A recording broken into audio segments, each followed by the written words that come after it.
if your child loves the game of baseball or softball, that you know they love it, and you want them to continue to love it going forward, I would tell you that you need to do the best job as you can to create that environment that they still love playing it. I would tell you that somewhere around usually 11 to 13 years old, as parents, we go from like, yeah, it's fun playing, to like, oh, scholarships, so we got to start working harder. We got to. The shift changes in us way more than it does in our kids. They're loving the game, they love playing it, and they're starting to, maybe they might start to be thinking about success, and they might be thinking about stuff, but it's really us that's like, oh man, maybe they could do this, maybe they could get the scholarship, maybe if we worked a little harder, maybe if I did more of this, and now then we put it on them. We put our expectations on them. There's a shift that happens around then, and then right around 15 years old, it's like, hey, Dad, Mom, I don't want to play baseball anymore. I don't really like it. It's not that fun anymore. And in your mind, you're like, man, I remember when you were 8, 9 years old, we'd be in the backyard playing football games, how much fun it was.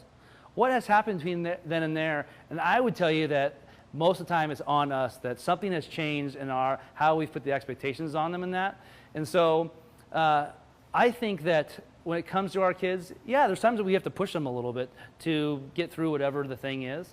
But I would say that right around that sweet spot, if you have a kid in that range and you feel like maybe they've lost some of that, I would try to find fun ways to get back to where it is. And sometimes, again, that could be backyard with football games. It can be really fun, take away all of the expectations and the drills and the hard work and make it fun. And like I said, we talked about the exit speed testing at practice. Practices should be high energy, high fun.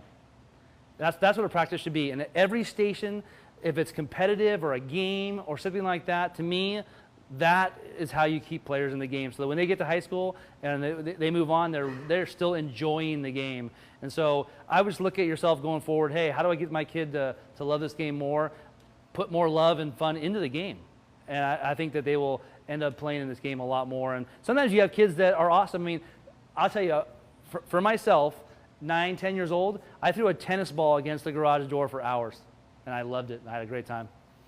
I mean, I could tell you that I could work on my own.